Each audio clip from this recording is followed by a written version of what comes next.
بسم الله الرحمن الرحيم. اللهم صل على سيدنا ومولانا محمد وعلى آل سيدنا ومولانا محمد وبارك وسلم وسلم عليه. رب زدني علما، رب اشرح لي صدري ويسر لي امري واحلل عقدة من لساني يفقهوا قولي. نو مخکې منګه دا د شرح العقائد کې عقائد نصفی کې دا خبره شوه. فعقائد نصفی کې چاوي قال اهل الحق اسباب العلم ثلاثه حقائق الاشياء ثابته والعلم بها متحقق.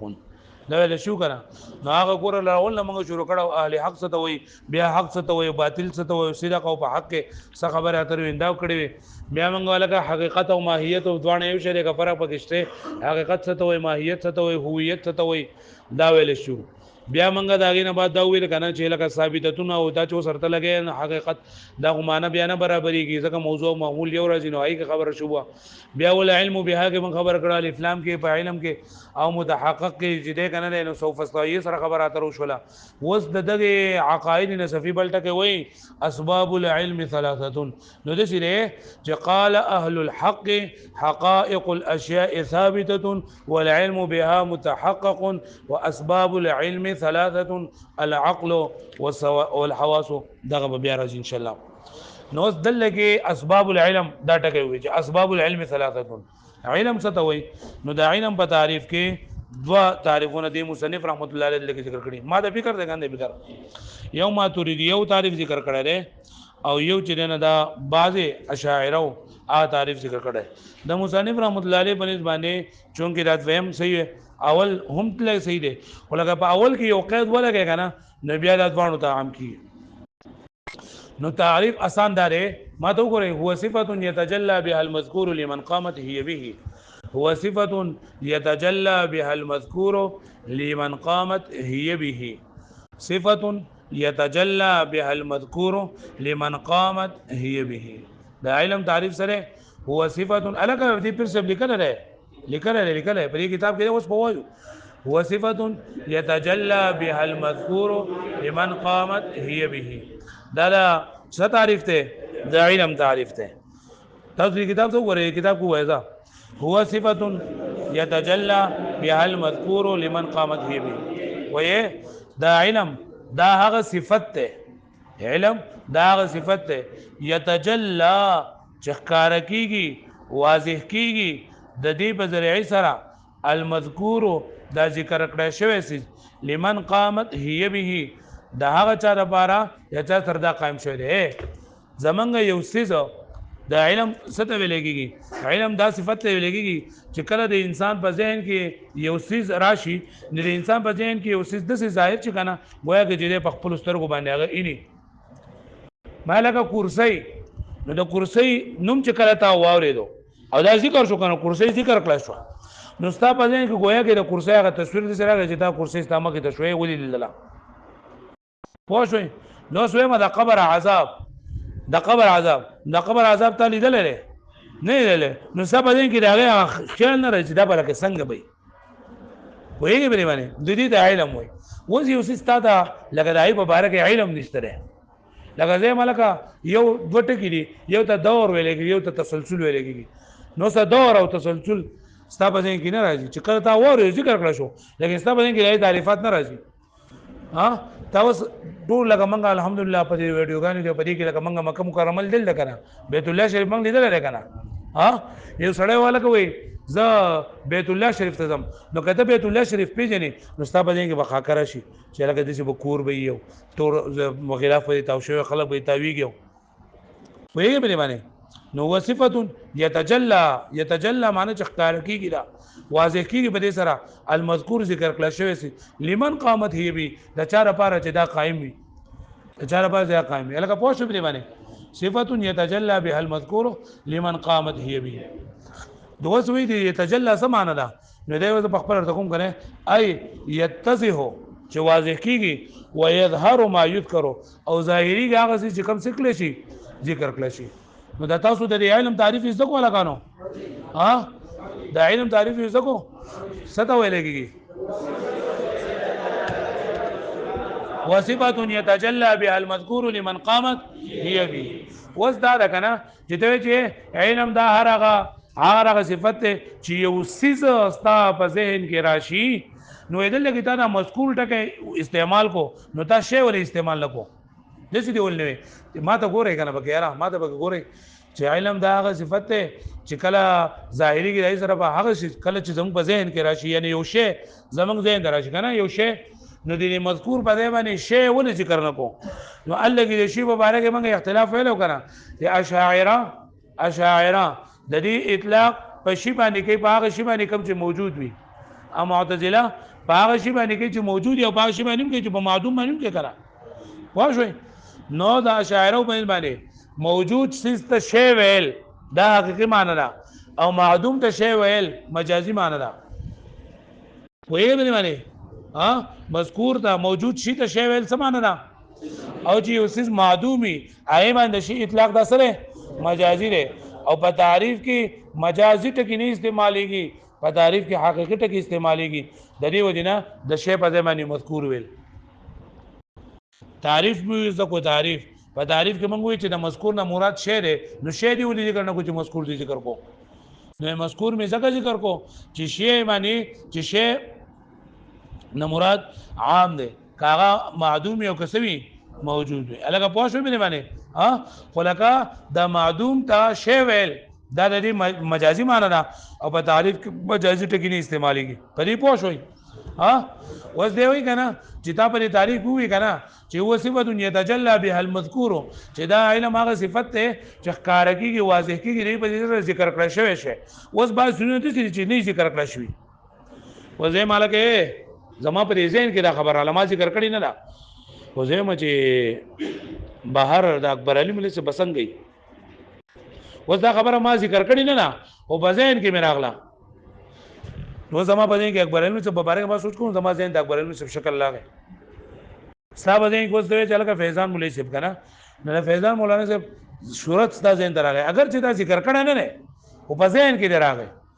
نو لکه دا خو علم زما ذهن دراغه دي دا علم نه ویل کېږي ځکه تا خو علم وي چې هو صفت يتجلى بها المذكور او په دې سره دا مذکور دا خو سره مذکور شي نه او زما په ذهن کې راغی خبره باندې پوه شوي په خبره باندې پوه شوي ورته په تعریف کې چې هو صفت يتجلى بها المذكور چې علم هغه صفت چې کوم څه ذکر کړل چې دای په سره واضح کیږي سوزونه دي سړي چې هغه ذکر کړل شي نه چې په ذهن کې راشي نه موږ ته واضح کیږي نو هغه د خدای علم د تعریف جامع نشو نو دلته په خپل باندې جواب کوي ويمكن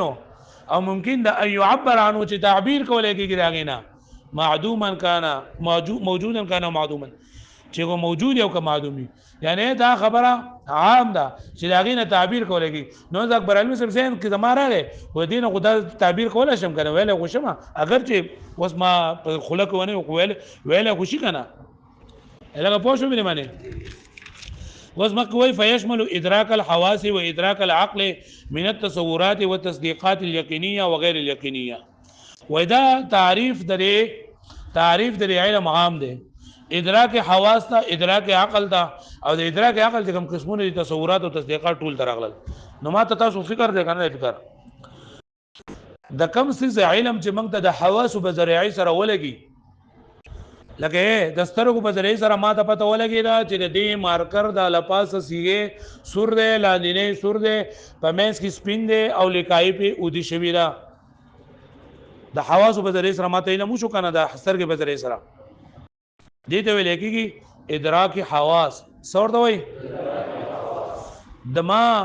وبوس کلی خوږی را باندې ولګی دي د ذایقې د ماته د جبې په ذریعه سره پته ولګی دا دې ته ویل کېږي ادراک حواس څور دی ویل کېږي د عقل په ذریعه سره چې د کم څه ادراک کېږي هغه ته ویل کېږي تعقل د عقل په ذریعه سره چې د کم څه باندې ادراک کېږي ته څه د حواس په ذریعه سره کېږي څور دی ادراک حواس د حواس په ذریعه سره کېږي څور دی او دا دغه په ذریعه سره چې کېږي دا عقل په ذریعه سره نو آیت څه لګيږي تعقل دا خبره یاد کړل یعنی کوم علم ګره علم څه ته لګيږي صفه يتجلى بها المذكور لمن قامت هي به وی یو د صفت چې دای په ذریعه سره ما د مذکور واضح کیږي نو ما ته څه سونه یعنی علم ما ته کله د حواس په ذریعه سره موږ ته د صفت لګي لکه اوس وب پرتی دي کنه دا وب خوګيري او کترخيري کدی ته ګوري غوته د دې پته نه لګي خو چې کله دا غي نه تا یو ګټ وکړو چې تا ته اوس پته ولګي چې دی وبو کې خوند شته که نشته نه نو دا د حواس په ذریعه سره تا ته علم وشو ځکه چې د علم تعریف کې راغی صفت یتجلى بها المذکور لمن قامت هي به یعنی د دې په ذریعه سره تا دا کم شي چې ذکر کړل شو تا ته واضح شو کنه د حواس په ذریعه سره حاصل شو د دې ویل کېږي ادراک حواس او د کم څه پته چې د عقل په ذریعه سره لګي ایت ویل کېږي تعقل د کم څه ادراک معنا پته لګیدل دا چې د عقل په ذریعه سره کېږي نه ته څه ویل کېږي تعقل څور دی ویل کېږي تعقل دا تعقل چې کنه دا په دوه قسمه باندې دی څه ته ویل کېږي سره په څو قسمه ده په دوه قسمه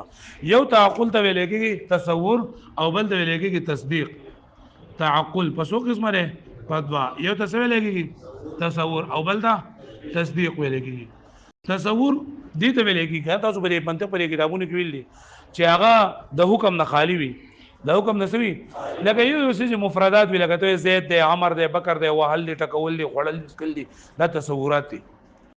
او تصدیق چې باغه پای کې نسبت پکې شوی د یو څه پکې بل څه شوی یعنی ادراک پکې د نسبت تامه خبریه یعنی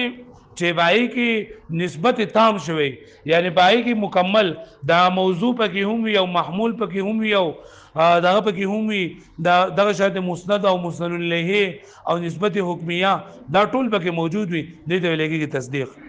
لکه زمه زه مدرسې ته تله ومه دا تصدیق دی او زمه مدرسه دا تصور دی پوه شو باندې تلل تصور دی زه تله ومه تصدیق دی ما روټي خوړلې دا تصدیق دی چې په کمی کې لکه نسبت تام خبري نه هغه ته تصدیق ویل کېږي پوه شو باندې نو کله چې تصدیق دغه ته ویل کېږي چې ادراک پکې د نسبت تامه خبري شوی بیا دا تصدیق چې کنه کله چې یو خبره ته وکي نو پدې کې بیا د جانب مخالف اعتبار وی یا پکې نه وي د جانب مخالف احتمال به پکې وي یا بنوي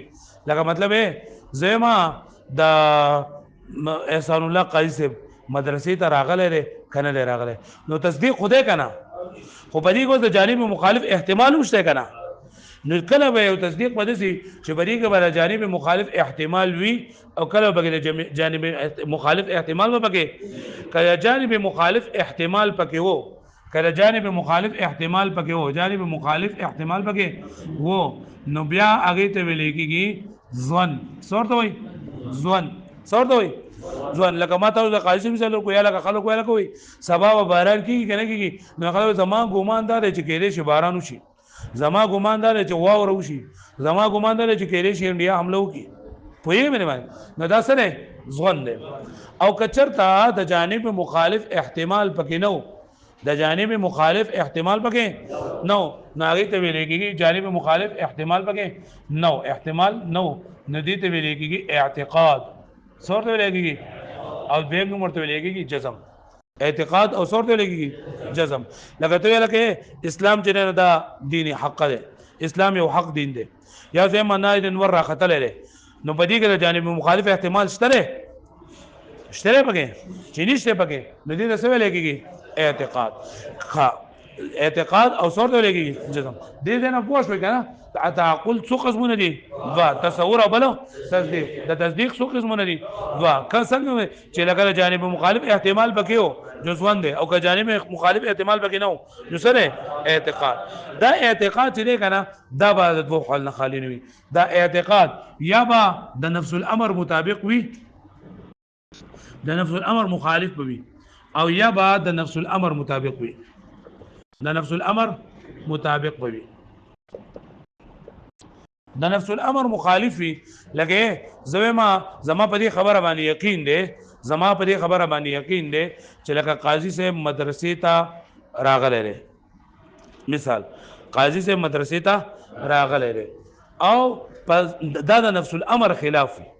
وس پرې کې ګوره جانب دا خو د سره دغه شونو چې لکه دا احتمال پکې نو نو بیا اعتقاد شو احتمال پکې نو بیا سره اعتقاد دی لکه زما سار ما قاضي صاحب لیدل لري مثال سار ما قاضي صاحب لیدل لري او زم چې لکه دی راغلی مدرسې ته نو جانب مخالف احتمال خو پکې نشته کنه اعتقاد خو شو کنه وس دا به وخت هم لر راغلی خو آیا خو نه جوړ لري نو اوس به یې کنه به نو کپدی کې د نفس الامر دا مخالفو نو دې ته ویل کېږي جهل مرکب څورته لګي جهل مرکب ورته وي څورته وي جهل مرکب جهل مرکب الګه پوه شوي په معنی یا لکه سړی دا عقیده ولري چې لکه دا نبی چې کنه نبی دا بشر نه دی نبی بشر نو دا اعتقاد د چره نه دا اعتقاد د نفس الامر مطابق دی دا اعتقاد د نفس الامر مطابق دی نفس الامر خارج ته وي واقع ته وي دا دی مطابق دی ته الګه ملائکه د الله پاک لونه دي د مشرکانو عقیده ده موږ د مشرکانو اعتقاد دا دی چې الملائکه بنات الله الملائکه بنات الله ملائکه د الله پاک لوریان دي نو دا خبره د نفس الامر مطابق ده دا اعتقاد د نفس الامر مطابق ده نو چې نه ده نو دې ته ویل کېږي جهل مرکب څو دی لګي جهل مرکب او کدا اعتقاد د نفس الامر مطابق وو دا اعتقاد د نفس الامر مطابق وو نو بیا پر فوق حال خالی نوي یا با په تشکیک د مشکک سره باطلیږي یا با په تشکیک د مشکک سره باطلیږي او یا به نه باطلیږي یا په تشکیک د مشکک سره باطلی تشکیک د مشکک معنی شکونګه او تشکیک شک کول دی لګي نو که په تشکیک د مشکک سره باطلی دو نو دې ته لګي تقلید څورته وي او کنه نه کیدو جو بیا ورته لګي یقین په تشکیک د مشکک سره باطلی کې لګا موږ وایو زمونږ مسلک د امام ابو حنیفه رحمۃ اللہ علیہ موږ مقلدین یو کنه موږ د امام ابو حنیفه رحمۃ اللہ علیہ مو تقلید ته و چې یو کس باندې ته اعتماد وکي او څومره چې لکه شریع احکامات دي هغه څنګه د قران او د حدیث نه مستنبط کړي دي په هغه طریقه باندې روانه وز دا د اعتقاد زمونږ چې لکه موږ وایو د سحر 2 رکعات زمونږ په نسبت سنت دي او 2 رکعات چې دا فرض دي وز دا موږ لکه مثال تقلید کو یا لکه موږ تقلید امام ابو حنیفه رحمۃ اللہ علیہ کو چې رفع الیدین چې دا زمونږ په نسبت غوړه نه دي ځکه موږ د امام صاحب تقلید کو پدې کې نو دا خبره ده ګوره رفع الیدین شته دا د جانب مخالف احتمال اعتقاد د په دې باندې او دا نفس الامر مطابق هم دی هو دا په تشکیک د مشکک سره باطلی کې مطلب دا دی چې لکه اوس ک په دې کې من خو په دې خبره باندې من وایي رفع الیدین ځکه نشته چې امام صاحب نه د روایت نه کړو دا خپل روایت چې دای مضبوط کړی دی باغ باندې دلایل مضبوط کړی دي او که اوس د دلایل چې د امام صاحب د دلایل کمزوري شي نو زمونږ عقیده به ختم شي کنه رفع الیدین به ختم شي کنه نو دا په تشکیک د مشکک سره باطلیږي پوه شو په معنی په تشکیک د مشکک سره باطلی دي ته سوې تقلید وای اګه په تشکیک د مشکک سره نه باطلی دو ندی ته ویل کېږي یقین څور دوی یقین د یقین بیا درې قسمونه دي یو ته ویل کېږي علم الیقین او بل ته ویل کېږي حق الیقین او یو ته ویل کېږي عین الیقین سو عین الیقین د دې مثال دی لکه مال څوک مرچکه راوړي او ما د خلکو چې لکه دا مرچکې ترخواله لپاره دا ډېر ترخ مرچکې لري او د دې نه اسمان د ګوري نوم دی اسمان ګوري مرچکې پکې لګره یو ورکوډه غوندګي او دې دغه غوندګي چیرې غوندګي ولګه دا مرچکې نو وګوره ما ته اوس دا پته ولې چې ما کله مرچکې وللو نو ما ته دا علم الیقین حاصل شو چې لکه مرچکې او ترخ دی اوس را دوم پته نه لګي خو چې کله مې ولیدو او هغه کس مولیدو چې لکه لدنه یو روانې کړل نو ما ته حق الیقین حاصل شو خو لکه کله چې په خپل کوګي واچو لکه نه نو عین الیقین دا اوس چې لکه دا برشتہ دې تک مرچکې لري دې ته عین الیقین وای لکه پوه شو دې باندې وس راځي زموږ سبق لدا خو لکه د جوړ باسو چې کې دې چې تاسو په شریعت عجیب کې او په مرقات کې او بدی کې چته ویلې اوس بدی کې یقین نه یقین دا علم یقیني په دې یو سره سریږي د دین علاوه دا تصور دی نو دا خلکا د سره تصدیق دی نو او دا نور چې کنه دا تصدیقات غیر یقیني دي دا ازغن او اعتقاد جهل مرکب تقلید دا چې دا غیر یقیني اوس دا د مصنف دی تعریف ته وګورئ فیشمل ادراک الحواس و اذا علم دا تعریف چې ما وکړو کنه نو دا شامل ادراک حواس ته ادراک حواس نه پیژنم ادراک الحواس نه پیژنم تاسو پیژنئ وای کنه ما دا وس ما مقصو وې تاسو ته چې د حواس په ذریعہ سره موږ د حواس په ذریعہ سره موږ د کوم څه علم کیږي هغه څه وای و ادراک العقل او ادراک عقل ته څه ویل کیږي تعقل وذكره من التصورات لك تصورات شول پوه شو کنه وتصديقات يقينيه او تصديقات يقينيه كم دي علم اليقين حق اليقين او يقين وغير اليقينيه او غير يقينه غير يقينه كم دي ځوان دي جهل مرکب دي تقلید دي پوه شو یلغه پوه شو باندې نو دا علم دا تعریف عام دي دا علم دا تعریف کم دا علم کم تعریف دي هو صفه يتجلى بها المذكور لمن قامت هي به دا تعریف عام دی دا تعریف چا ته شامل دی دا تعریف د ادراک حواس ته شامل دی یعنی دې ته معلوم لګي کوم سیستم موږ د حواس په ذریعہ څنګه پته ولګي او ادراک عقل او کوم چې د عقل په ذریعہ څنګه د ادراک کیږي ناغه هم چې د ناغه هم شامل دی بیا کوم چې د عقل په ذریعہ څنګه معلومیږي نه دوه قسم دي تصورات او تصدیقات نو تصور هم شامل دی او په تصدیقاتو کې تصدیقات یقیني هم شامل دي او غیر یقیني هم شامل دي نو الته کې چې دا کوم استعمال ټکی دی چې هو صفه يتجلى نو يتجلى چې دی کنه د دې مراد انکشاف ته نو انکشاف عام دی انکشاف تام او انکشاف ناقص انکشاف تام صرف په دې سره حاصلېږي په یقیني کې او انکشاف ناقص دا په نورو قسمونو کې شاملېږي هرڅه تاسو پوه شئ که پوه نه شئ ها نو ګور نن سبق کې مونږه صرف وټه کې سبق وې درې ټکی یو مونږه د علم تعریف کو او دوی مونږ په علم په تعریف کې دا خبر وکړه چې دلته کې مذکور ټکی ذکر کو نو شی ولی ذکر نه کو او بل په دې تعریف کې مونږ لا خبر وکړه چې ډیر سوزونه دي سړي چې هغه مونږ تلکا ذهن کې راشي ذکر کړل شي نه نو هغه د مونږ علم وايي باندې مونږ ته علم حاصلېږي نو دا خو په علم په تعریف کې شامل نکړل او دا تعریف عام دی دا ادراکات حواس دا ادراکات عقل دا ټول دا شامل دي نو ادراک عقل چې کوم دینو بای کې بدا نقشه یاد وساتئ چې تعقل یعنی عقل ته په ذریعہ سره چې کوم څه راځي نو دا په دوه قسمه باندې دا په دوه حال خالی نه وي یا به تصور وي یا به تصدیق وي تصور څه ته ویل کېږي د ادراک د نسبت تامه خبریه چې کله د یقین نه خالی وي د حکم نه خالی وي د تصور دی او کله د حکم په سره لګیدل د تصدیق وي بیا تصدیق به خالی نه دوه حال نه یا به جانب مخالف احتمال لري یا نه لري کله جانب مخالف احتمال بګو نو ځوند دی او کله جانب مخالف احتمال بګینو نو اعتقاد او جزم دی که اعتقاد او جزم دا به خالی دوه حال نه یا به نفس الامر مخالف یا به نفس الامر مطابق وي کله نفس الامر مخالف نو دې ویل کېږي جهل مرکب کده نو بیا به خالی دوه حال نه یا په تشکیک د مشکک سره باطلیږي یا نه باطلیږي که په تشکیک د مشکک سره باطلون تقلید دی او کنه باطلون هغه یقین دی د یقین بیا درې قسم دي علم اليقین حق اليقین او عین اليقین بیا د دې سره سره موږ دا خبرو مکلله چې د دې مثالونه موږ نو دا تعریف و تصور ته شامل دی او تصدیقات ته شامل دی په تصدیقاتو کې یقیني او شامل دی او غیر یقیني او شامل دی کې لکه پوښ وی دا ودره خیر الهادی سبب ټول ناول ماته تا ور ان شاء الله یاد بشي پوره نه دا ورځې په